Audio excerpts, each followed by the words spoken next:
If you forgot where the umbrella was, you better take a few extra minutes to find it, Chesley. That's and a coat. right. And yeah, I was going to say, and a coat as well, because those temperatures won't change all that much today. We're starting off in the 50s and we'll stay right there. So a cold rain for us, at least for this morning. So navigating through that, plus with the wind that's blowing it around, could cause some issues for us, folks. If a nuisance, at least, right, to say the least.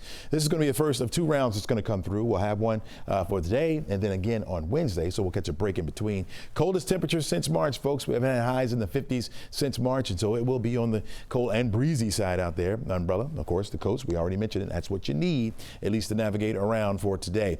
Be careful. It's going to be a slow go at it as far as the commute going back to school or back to work goes. You're looking at rounds of heavy rain that's been pushing further off to the north. Where you see the yellow is moderate, where you get those oranges in there is where we have that heavy rain. For example, over toward Helen, south of Sussex right now, between Sussex and Juneau. Up toward Higdon, you got some heavy rain or heavy to moderate rain there. Haven't really seen very many lightning strikes. The thunderstorms have been back off to the west of us over into Alabama, but they're weakening as they continue to push further off to the north. Around the perimeter, you got the wet weather. It's light with a few isolated moderate pockets in there. And so this is the way it's going to be for us, folks, right on through the morning and into the afternoon. We're expecting the rainfall to total up to about 2 inches in some spots, maybe localize some higher amounts, but anywhere from a ½ inch to 2 inches of rainfall when it's all said and done by late tonight going into tomorrow morning. Winds, the other story. Winds, sustained winds anywhere between 12 and 17 miles per hour. Gusts will be in the 20-mile-per-hour range. Some spots approaching 30 miles per hour already. We see that out there. So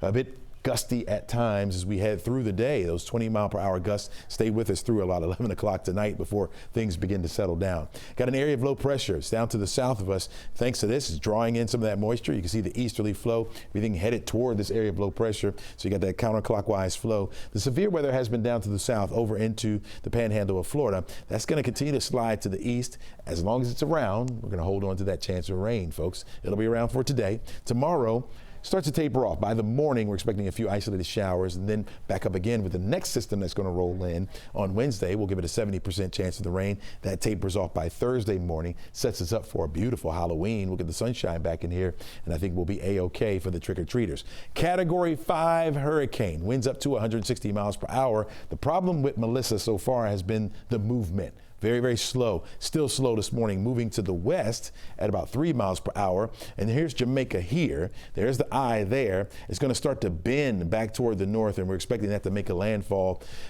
sometime late tonight into tomorrow morning, possibly as a Category 5 or Category 4 hurricane, which will be the strongest hurricane to ever hit that island. It will continue further off to the north over toward the eastern tip of Cuba. Here's the latest track from the Hurricane Center. Again, possibly making a landfall as a Category 5.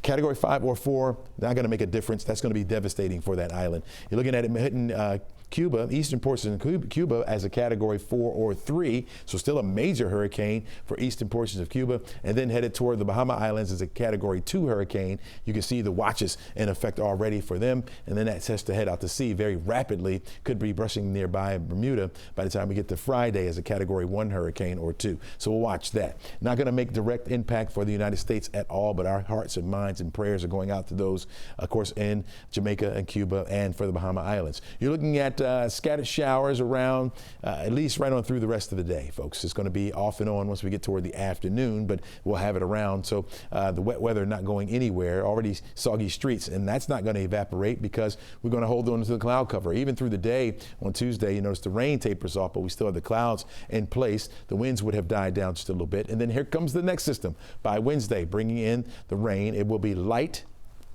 to begin, and then we're looking at some moderate pockets around. That won't taper off until we get to Thursday morning. By the time we get to Friday, though, everything should be A-OK. We'll clear it out, get the sunshine back in, and those temperatures will modify a bit back to the 60s, in fact, upper 60s by Sunday with partly sunny skies. You can always stay on up to date as far as your latest forecast goes on 11 Live Plus.